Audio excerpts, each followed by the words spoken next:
telespectador, com Tomás Vera Mário. Aqui estamos para trazer-lhe mais um programa Pontos de Vista.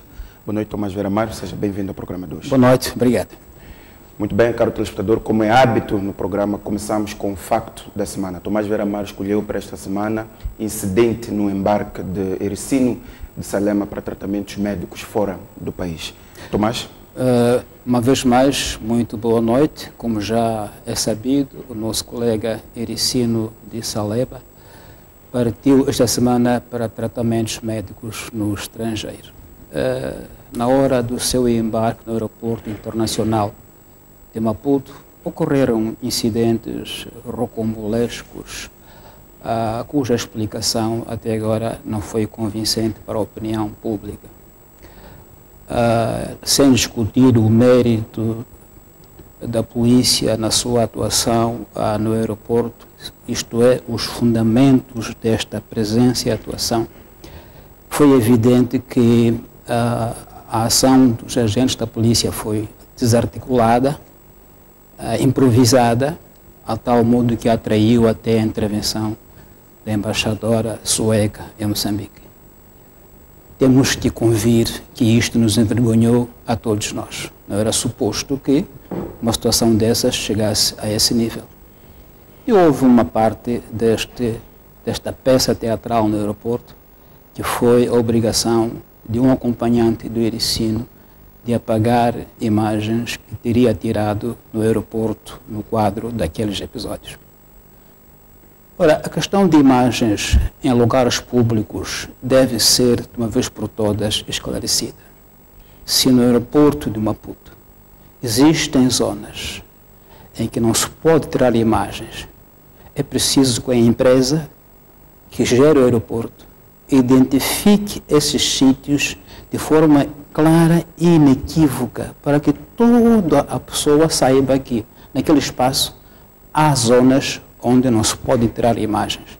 O aeroporto internacional de Maputo é uma espécie de cartão de entrada do país, de toda a gente, até estrangeiros. Há pessoas que recebem familiares ou amigos e tiram imagens no aeroporto. Há pessoas que se vão despedir de passageiros, tiram imagens no aeroporto de Maputo. E, portanto, parece um espaço muito atrativo para imagens. Se houver espaços no aeroporto onde isso não deve ser feito, esses espaços devem ser claramente identificados com placas visíveis para toda a gente, sob o risco de os cidadãos se verem assediados e perturbados por agentes da lei e ordem, porque não sabem aonde se pode ou não tirar imagens. Quem fala do aeroporto fala de muitos outros sítios. Aí, há menos de um ano, colegas nossos do semanário Magazine Independente foram retidos na Matola porque tiravam imagens do Palácio do Governo Provincial. Agentes da PRM retiveram esses colegas jornalistas e obrigaram-nos a apagar as imagens que tinham tirado do Palácio do Governo Provincial de Maputo, até destruindo o chip que estava na máquina fotográfica e imagens no computador, onde até havia imagens que não eram do Palácio do Governo Provincial de Maputo. Ora, também é bom que não façamos de nós mesmos Dom Quixotes. A imagem de muitos sítios públicos não carece agora de ser tirada por fotógrafos. Aí, há uns tempos, alguém da minha família me mandou por WhatsApp as imagens da nossa casa, onde nascemos e crescemos. No meio de uma aldeia, no meio de coqueiros e cajueiros, a casa onde nascemos e crescemos está visível e nítida, incluindo as campas dos avós. Essa imagem foi tirada através de uma ferramenta da internet chamada Google Terra. Google Terra traz-nos qualquer imagem que a gente quiser, à distância, nem temos que ir lá fisicamente. De modo que a imagem do Palácio de Maputo está disponível na internet. Portanto, proibir que alguém fotografe o Palácio do Governo Provincial é perder tempo. É um dom quixotismo. Portanto, a polícia também deve atualizar-se. Eu ouvi o chefe de Estado, Filipe Nyusi, no discurso por ocasião da inauguração do Instituto de Estudos Estratégicos Armando Emílio Guibuza, dizer que a polícia deve atualizar-se sobre a era tecnológica em que vivemos. Não podemos pensar que é possível bloquear imagens do aeroporto, porque o aeroporto está disponível na internet, no Google. O aeroporto, o Palácio do Presidente da República, os quartéis estão disponíveis. Portanto, temos que nos atualizar sobre o que é que realmente podemos impedir de se fotografar, sobre o risco de ficarmos um pouco ridicularizados, porque estamos a impedir algo que não se impede mais. Então, queria dar este destaque, não tanto reprovando que a polícia esteja no local ou não, mas reprovando que querem impedir o que não se impede, porque a tecnologia hoje em dia avançou de uma forma extraordinária. Então temos que saber como é que nos atualizamos sobre essas matérias, sobre o risco de, repito, ficarmos ridicularizados por nos querermos impedir o que não se impede mais. E, portanto, este é o apelo. E a atitude de agentes da segurança para com a mídia, para com repórteres, deve ser refinada. Vale a pena aqui recordar um pouco da nossa história de relações com o poder político. No início da cobertura da imprensa em grande escala, por exemplo, as visitas presidenciais, o presidente Samora Machel, nós éramos colocados no último carro de uma longa delegação do presidente para as províncias. Chegávamos ao destino todos cheios de poeira, máquinas fotográficas empoeiradas, câmaras sujas, e chegávamos depois do presidente. O presidente notou que a imprensa chegava sempre tarde em relação a ele. Ele reuniu com o protocolo e disse: como é que tratam a imprensa?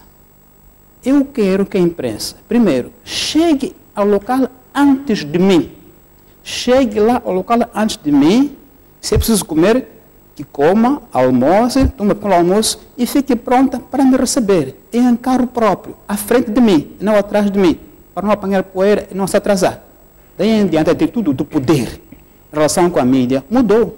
Mas parece que a tendência agora de a mídia ou a polícia ver a mídia como um adversário, como alguém que estorva o trabalho. Não, a mídia está lá para trabalhar, para visualizar, para informar ao público o que se passa. Então, quero pedir um pouco mais de atitude, de respeito e de consideração e de decoro no trato com repórteres, com jornalistas. Ponto 1. Ponto 2, temos que nos atualizar sobre o que é que realmente pode ser hoje escondido ou não no mundo tecnológico, onde a internet nos pode acessar a muitos locais que não são alvos de segredo militar ou policial, como é o aeroporto de Maputo ou outros locais civis.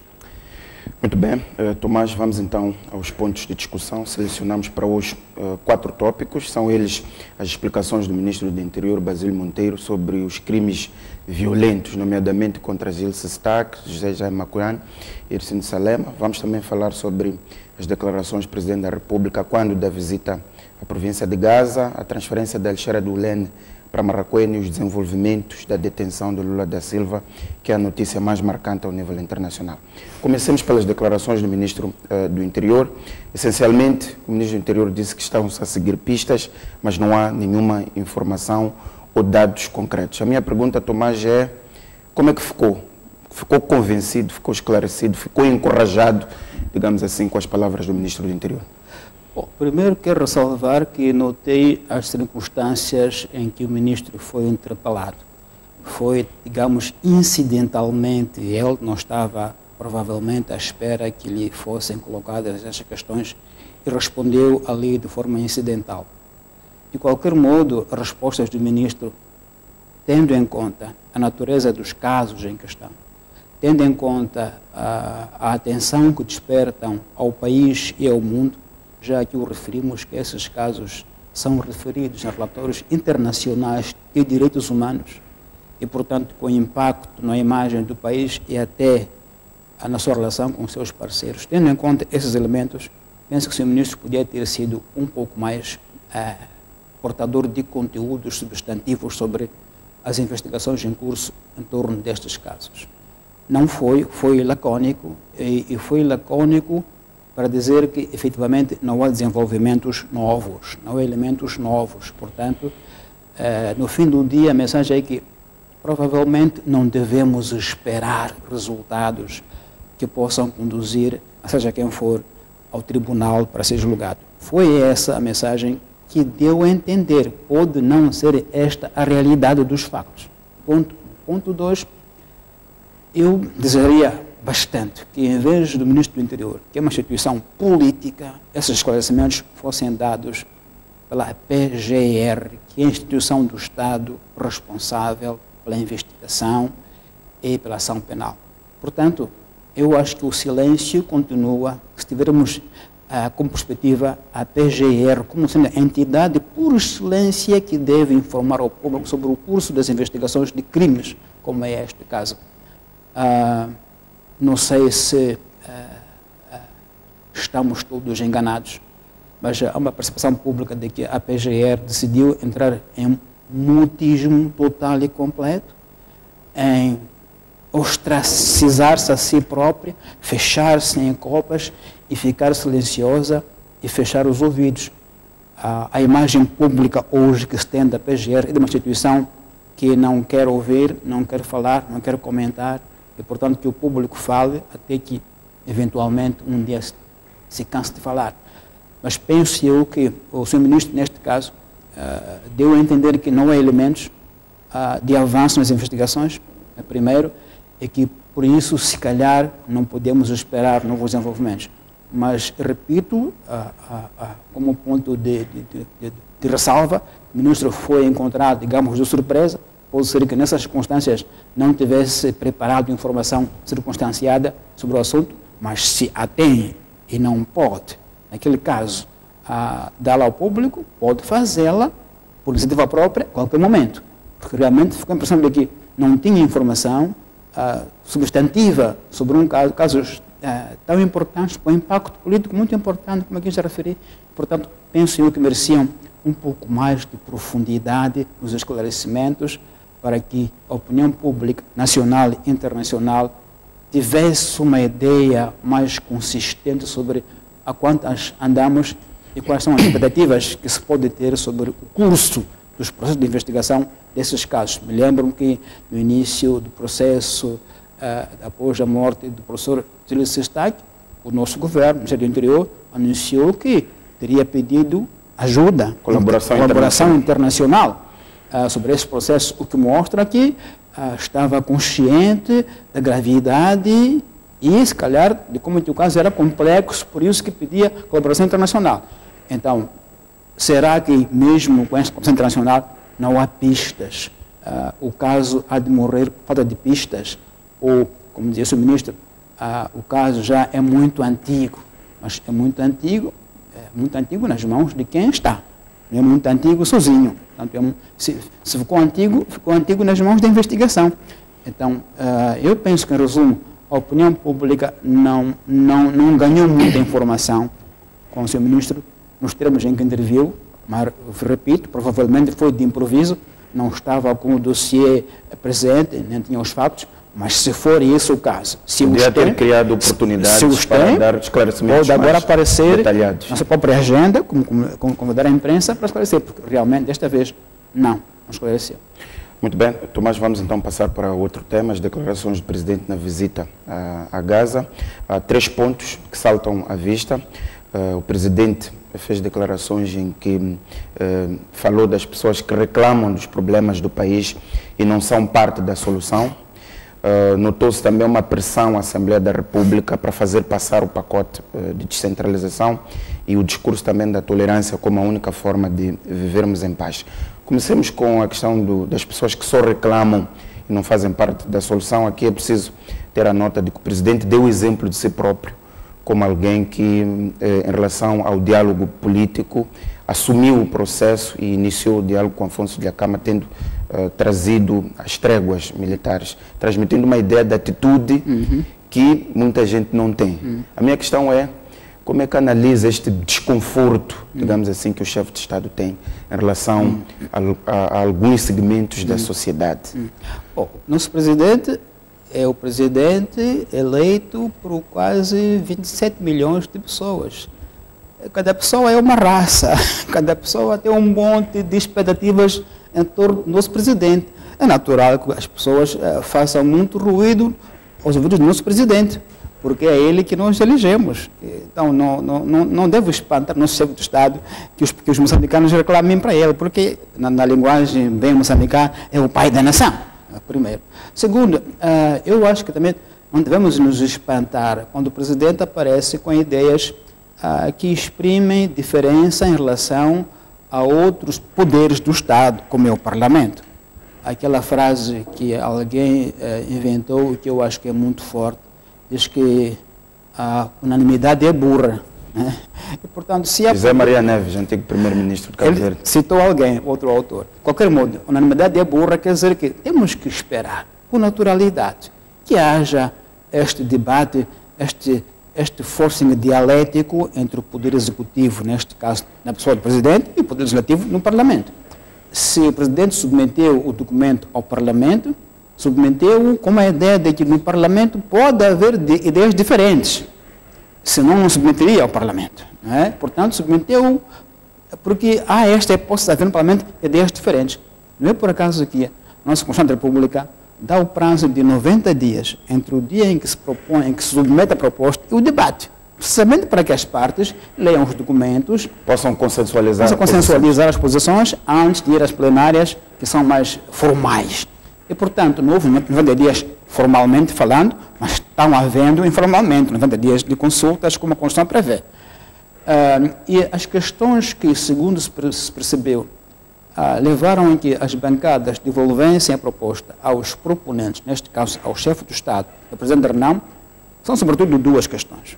Uma questão é que a proposta prevê que a transição do administrador, tal como ele é hoje designado, para a forma de eleição só ocorre em 2024, e não agora nas eleições de 2018. Dizem os partidos MDM e Renam que isso cria alguma cacofonia no sistema. Ou seja, se vamos eleger o governador agora em 2018, como é que este se vai relacionar com o administrador não eleito? Se, por exemplo, o administrador não eleito é indicado pelo governo central, e este governo central não coincidir com o partido do governador naquela província, poderá ou não haver guerras institucionais, guerrilhas, bloqueios institucionais? Essa é a questão que coloca a Renam e o MDM. Como pergunta, não me parece algo do outro mundo. É legítimo. Como é que as instituições que vêm de proveniência diferente se vão harmonizar? O governador é eleito, o administrador não é eleito. E se calhar o administrador que vem do governo central tem o apoio de um partido que não é o mesmo do governador eleito. Essa é a questão que coloca a Renam e a MDM. Segunda questão, uma melhor clarificação, se eu entendi bem, clarificação das funções do secretário de Estado na província e no distrito, sob o risco de ele disputar o mesmo espaço com o governador, que é eleito. Portanto, me parece que são perguntas de esclarecimento que a Renam e o MDM colocam aos proponentes, são o chefe do Estado, para que clarifiquem e para que ao Parlamento, ao discutir, tenha, digamos, os fundamentos de uma e outra decisão. É assim que eu entendi a devolução da proposta pelos partidos políticos, o presidente da Renam e o presidente da República. De modo que me parece natural e expectável que isso aconteça, e o nosso presidente da República, naturalmente, que vai responder às questões colocadas, esclarecendo, ele e o outro proponente, que é o líder da Renam, esclarecendo o processo de transição do administrador não eleito para o eleito em contexto de governador já eleito em 2018. E depois clarificar a relação, a coabitação institucional, secretário do Estado e o governador da província, senador do distrito, para que não haja digamos, mal-entendidos ou campos de trabalho menos claros, no fim, depois haja conflitos institucionais de relação entre o administrador, o secretário do Estado, ou administrador e o governador eleito por um partido que não é o mesmo administrador. Então, penso que são questões que a sociedade civil, de algum modo, levantou antes, com outros termos, mas com o mesmo espírito de esclarecimento da relação entre os poderes, mas tudo isso, para mim, exprime o risco expectável de um processo complexo que se quer implementar sobre o calendário apertado. Porque este processo, não nos enganemos, é muito complexo. Em situações normais, levariam um ano de debate, ou mais de um ano de debate, em que várias sensibilidades fossem ouvidas e houvesse espaço para que, quando fosse o Parlamento, fosse já com um maior grau de consensos nacionais. Não foi o caso, de modo que não estou espantado que as bancadas tenham questões de colocar aos proponentes. É nesse quadro que eu vejo esse diálogo, digamos, intenso e bom entre o chefe do Estado e o Parlamento. Não acho que isso seja algo de errado, acho normal na democracia que o Legislativo, quando tenha dúvidas, pergunta ao Executivo e vice-versa, porque é para isso que as órgãos não existem. Exato. Tomás, estas declarações do Presidente sobre a intervenção rápida da Assembleia da República para aprovar o pacote de descentralização não pode ter a ver com os timings, uma vez que temos eleições já no dia 10 de outubro, faltam poucos meses, e este pacote de descentralização é determinante para todo o resto, para os outros temas no diálogo político, além de que vai reformatar a forma de fazer eleições. Claro que sim. A mensagem que o Presidente quer passar não será esta de que estamos com pouco tempo, tem que se aprovar o pacote para que os restantes processos possam decorrer. Infelizmente, o Boaventura Mucipo, como sabe, tem sido esta a marca das nossas reformas políticas desde que entramos na democracia multipartidária, mas desde 1999. Tem sido esta a marca das reformas. São reformas feitas à flor da pele para antecipar passos seguintes que já estão à porta. E, portanto, sem um espaço que nos ofereça capacidade e tempo de discernirmos os assuntos, de os esmiuçarmos e podermos caminhar com segurança. E o risco disto é o que nós temos, por exemplo, com a legislação eleitoral, que em cada 5 anos a eleitoral é revista. Cada 5 anos. De modo que hoje temos umas leis que dizem, segundo o decreto número 14/2004, retificado, com número tal. É uma panóplia, é uma confusão que nós temos no Código Legislativo, porque fazemos as revisões para corrigir situações concretas. A lei tem que ser uma coisa abstrata, não tendo em vista um caso concreto ou uma pessoa em concreto. Nós temos tido, infelizmente, tanta pressão nos nossos processos políticos que nos levam a revisões que visam responder a um pedido concreto de alguém, ou mesmo para acomodar alguém. A gente vê quem é a pessoa que quer acomodar. O resultado é este. Vamos rever todos os 5 anos leis fundamentais, devem ser leis perenes, estáveis, e eu acho que, nesse contexto, algo que eu queria sempre mencionar. Estamos a perder a noção de constitucionalismo. Isto é, governar o país com respeito estrito à Constituição.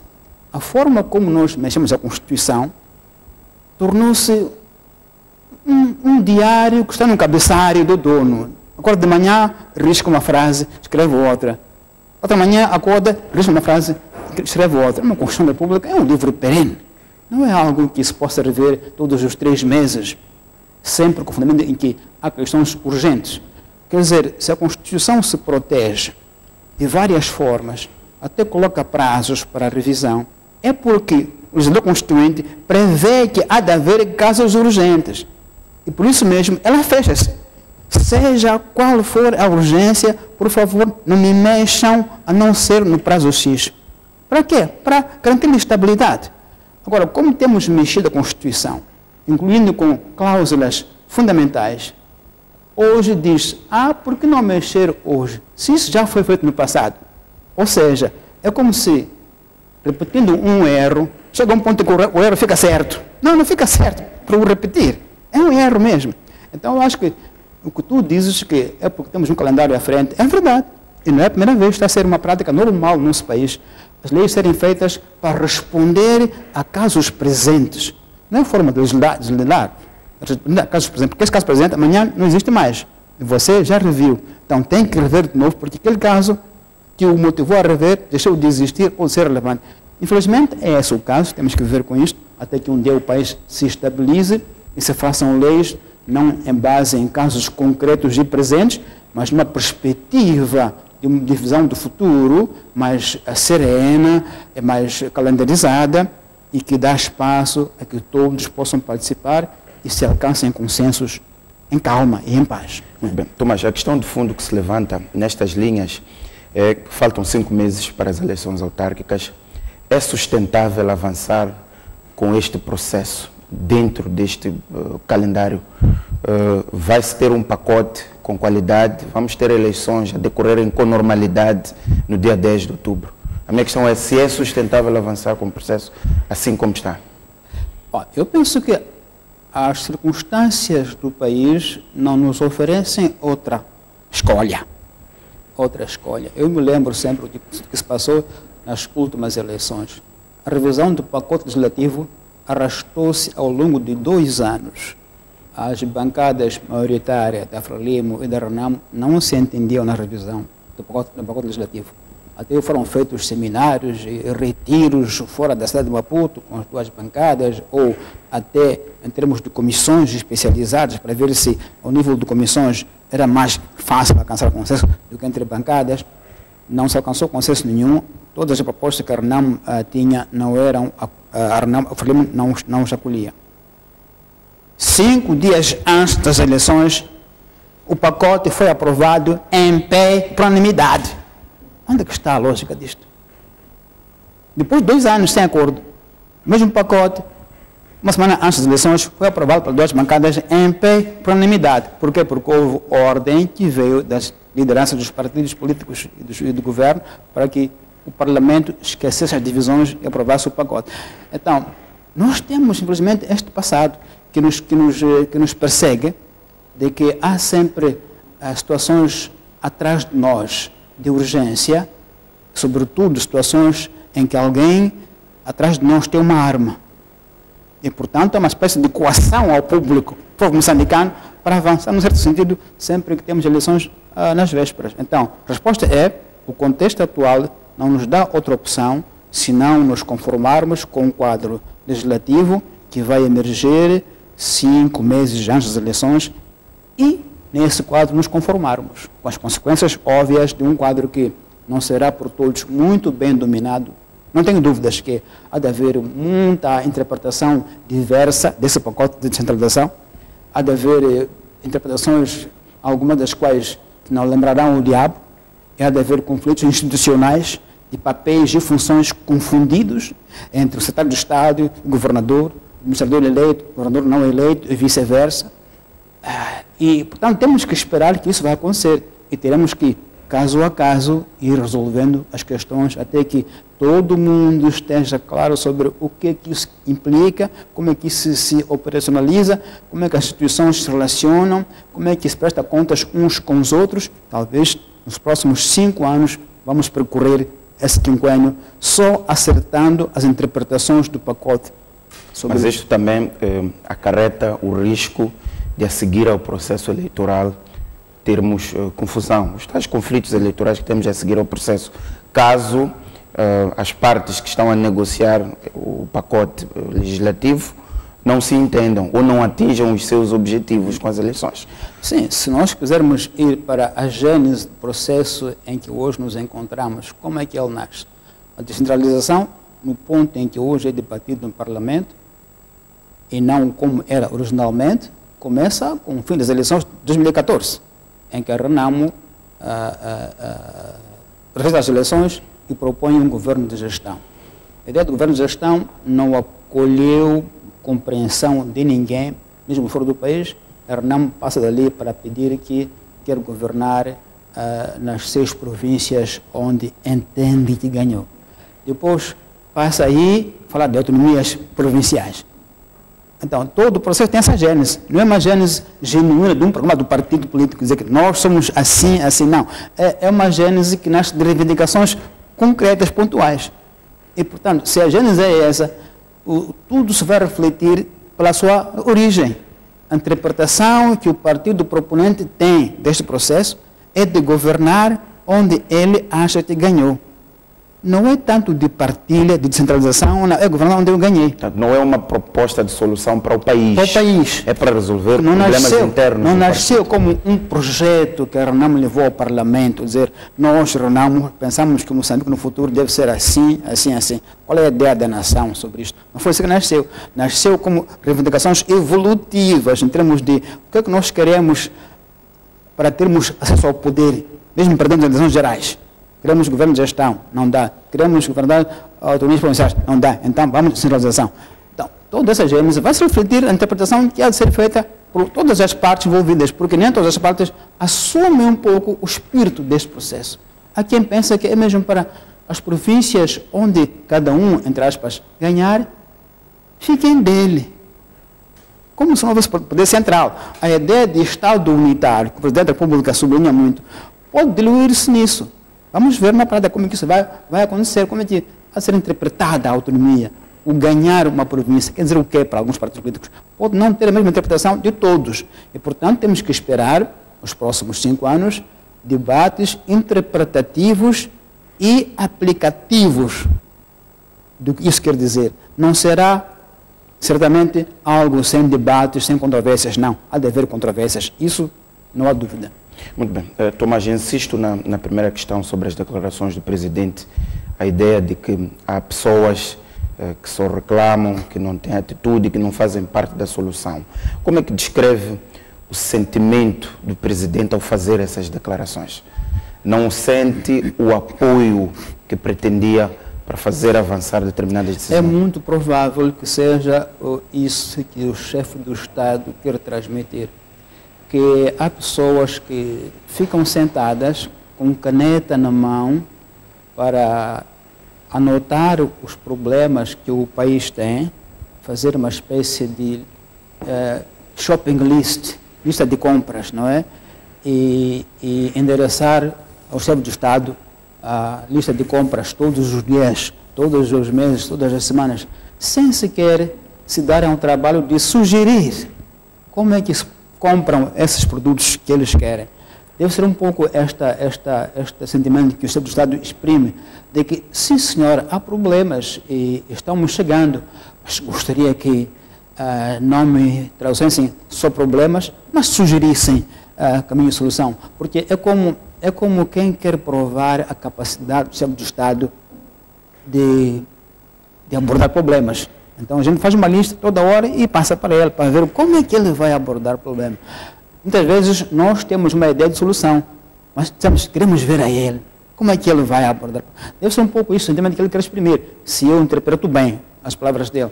E se for isso, realmente digamos, é frustrante, sobretudo quando o Presidente da República, como se sabe, governa dentro de um contexto de um partido político que o apoia e que o fez eleger e que tem órgãos como a Comissão Política, tem a bancada no Parlamento, que é a bancada maioritária, e tem todo um entourage de poder político constituído que, se é de esperar, tragam também ideias de solução, e não apenas shopping lists para o chefe do Estado toda hora. Penso que é isto que ele quer exprimir, de que tudo muito bem, eu sei que sou o último chefe nesta nação que responde, mas, por favor, não sou o único e, portanto, se há problemas, as pessoas tragam também ideias. A questão também é, essa é uma crítica para dentro, para fora, ou é uma crítica no geral, para todos os segmentos? Em termos de lógica de governação, e sabendo que o chefe do Estado é eleito a partir de um partido político, a primeira reclamação é para o partido político que o elegeu. Sem dúvida, em termos de lógica. Meus camaradas, que é a linguagem do partido, meus camaradas, se há problemas que vocês entendem que são sérios, por favor, muito bem, enumerem-nos, mas também tragam sugestões de solução. Não fiquem a me experimentar para ver até onde eu sou capaz de os abordar. Mas também, fora do partido, há cidadãos ou os partidos políticos que colocam problemas eventualmente sem trazer ideia de solução. Mas não podemos também esquecer que o sistema que nós estabelecemos no nosso país, embora em teoria é de regime proporcional, na prática é quem ganha leva tudo. Na prática é isso. The winner takes all. Então, se a prática é quem ganha leva tudo, então quem tem tudo também deve ter todas as soluções sozinho. Não peça a nossa oposição soluções. Senão, deixa-nos partilhar o poder, para podermos estar dentro do sistema. Então, há problemas estruturais do sistema que podem não ser motivadores para a oposição trazer propostas de solução, até porque a oposição, a sua missão é chegar ao poder e, portanto, não lhe deve ser natural sugerir soluções, porque quanto mais a oposição cometer erros, mais hipótese a oposição tem de chegar ao poder. Então não se pode esperar que a oposição traga soluções ao partido no poder, em condições do nosso sistema. Outras condições não é assim. A oposição não é apenas opor-se. A oposição é também pôr. e também propor, porque a oposição foi um dia que é o mesmo país que cresça, mas no nosso país, em que quem ganha leva tudo, a oposição não está motivada estruturalmente a colaborar com o poder. Não está, porque quer chegar ao poder também, também de forma exclusiva, governar quando chegar a sua vez. Então, há questões estruturais que podem ser impeditivas de uma colaboração de quem não é governo com o governo. Muito bem, Tomás, passemos então para outro tema, nomeadamente a proposta da transferência da lixeira do Lene para Marraquém. O Conselho de Ministros mandou encerrar com efeitos imediatos a lixeira do Lene na sequência da tragédia que todos nós assistimos.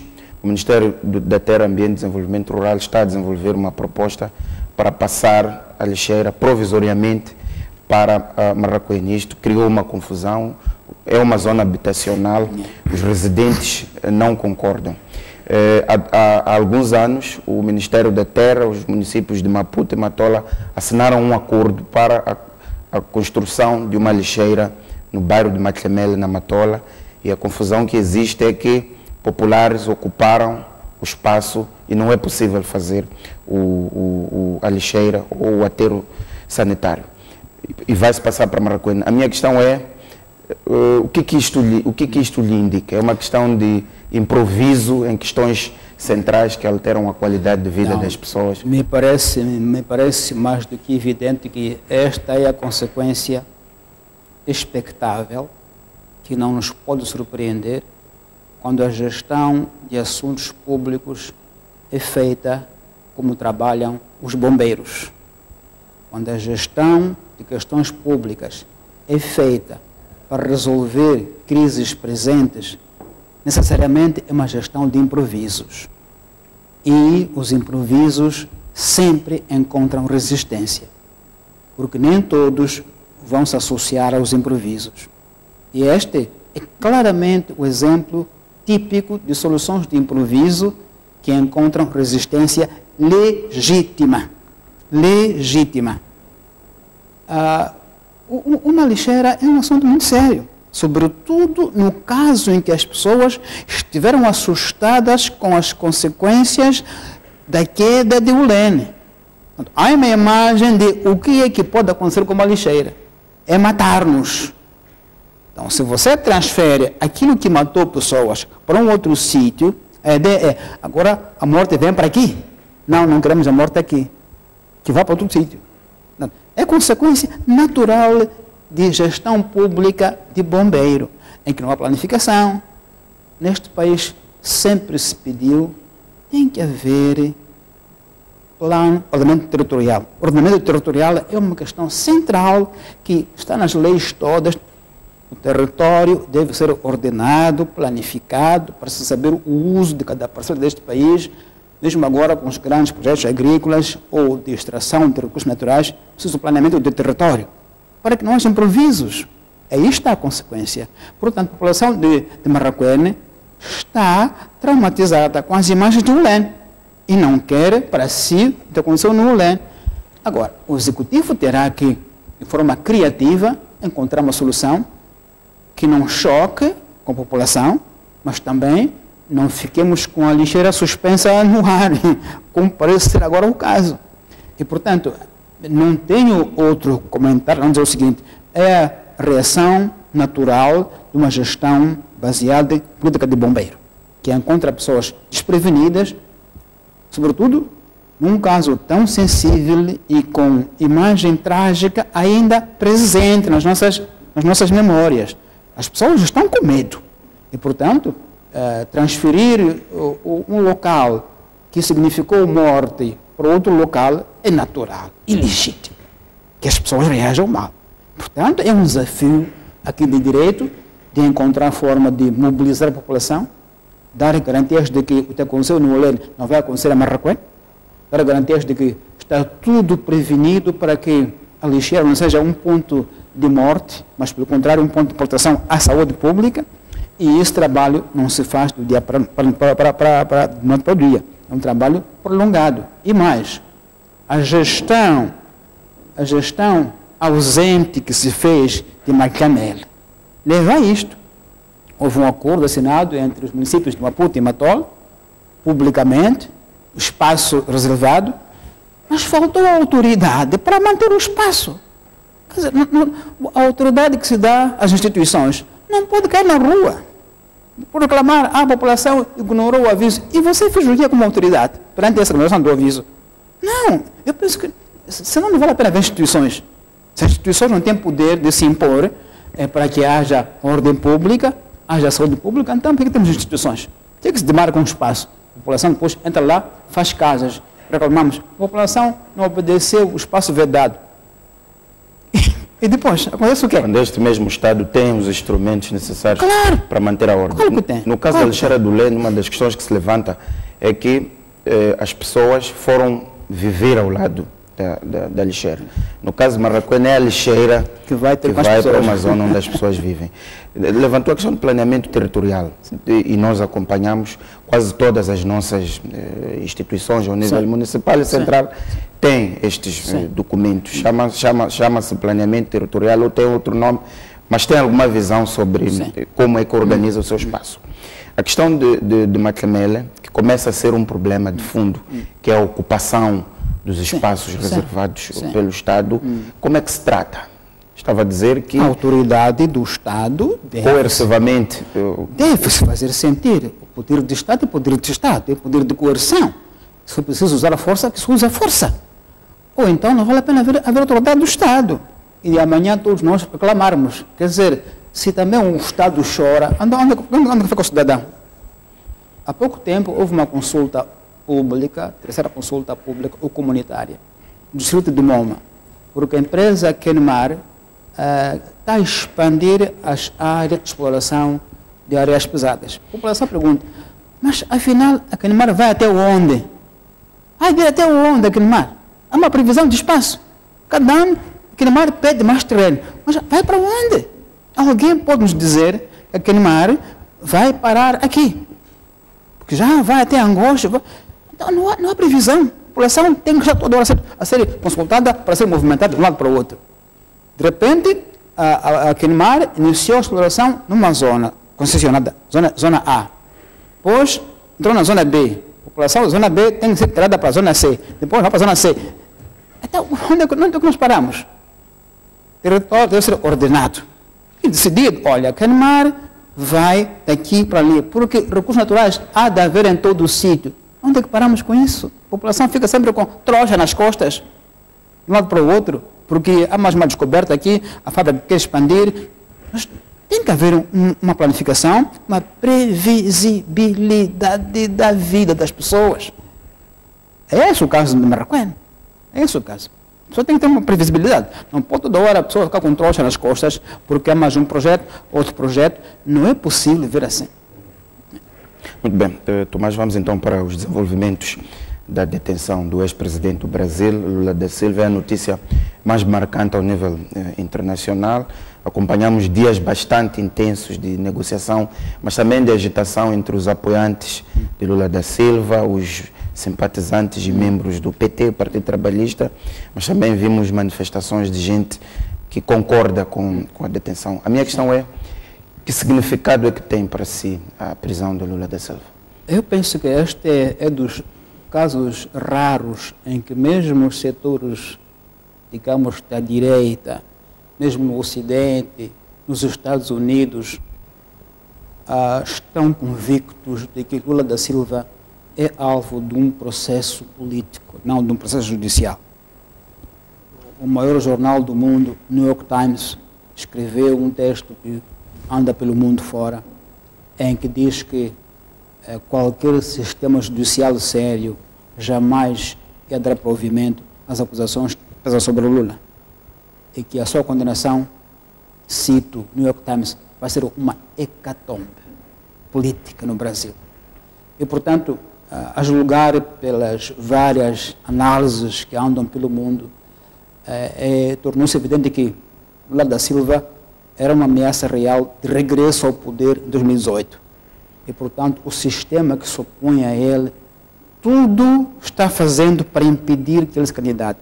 E parece evidente. Até mesmo essa sexta-feira, o ministro do Supremo Tribunal Federal, Gilmar Mendes, apareceu em público a dizer que o que fez o juiz Sérgio Moro é absurdo, porque não estavam finalizados todos os procedimentos do tribunal. Portanto, o juiz Moro não tinha fundamento jurídico-legal para mandar prender Lula. Diz o ministro do Tribunal Supremo Federal. Portanto, é algo que nos deve chamar atenção. E ele diz, o que nós temos no Brasil, o que está no Brasil é aquilo que ele chama despotismo judicial. Isto é muito forte, dito porque é um diz. E, portanto, há um processo político no Brasil. O Brasil foi o último país do mundo a abolir a escravatura. Não foi há muito tempo. E o Lula representava precisamente as forças mais à esquerda que ousou dar algum poder e lutar por alguma igualdade de direitos, levar as camadas mais pobres do país a níveis de vida condigna. E isso, claro que ofendeu as classes mais conservadoras do Brasil. Então, não tenho nenhum receio em dizer que, na base de análises, na base de evidências, feitas até por juízes do Tribunal Supremo brasileiro, feitos por jornais de reputação como o New York Times, que estamos perante um caso de processo político contra o Lula, num caso judicial.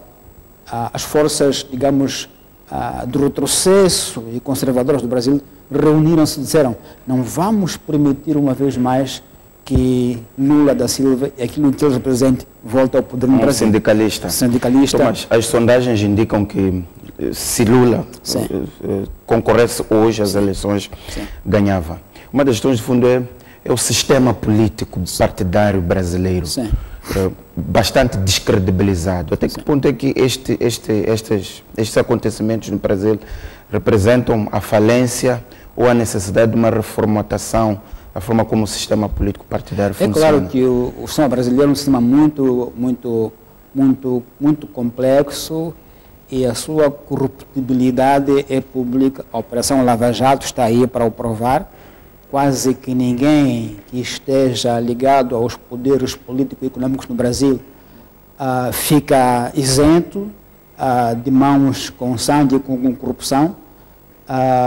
E a reforma desse sistema é um processo que Lula tinha começado e Dilma Rousseff ia continuar. E é isso que não era tolerável para as forças que estão há séculos no poder no Brasil, as forças da economia rural, as forças da supereconomia industrial brasileira, que cresceram na base de esquemas de alta corrupção.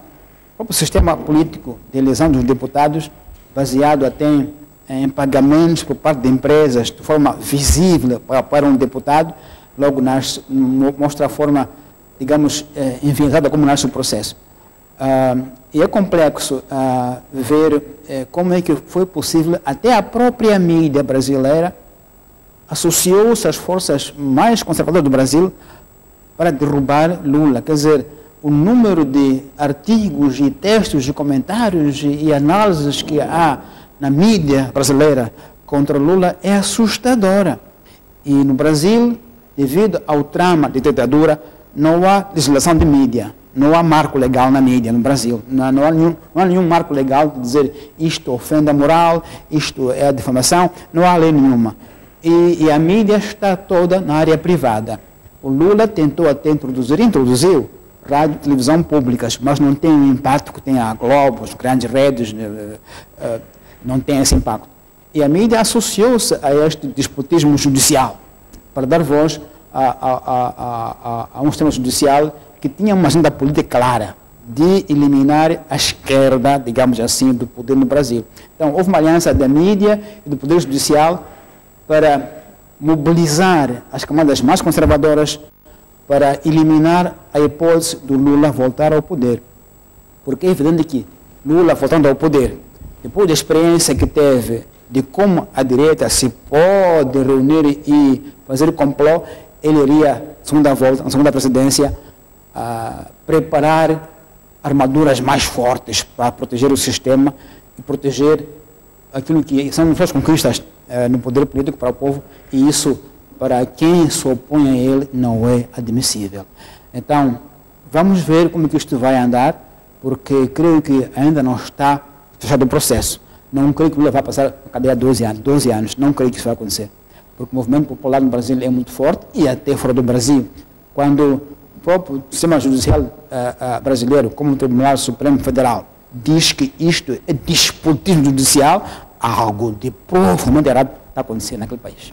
Muito obrigado, Tomás. Boa noite. Caro telespectador, o nosso programa fica por aqui. Fizemos, então, 60 minutos a discutir os temas que marcam a atualidade. Assim que nos acompanhou, até a próxima semana.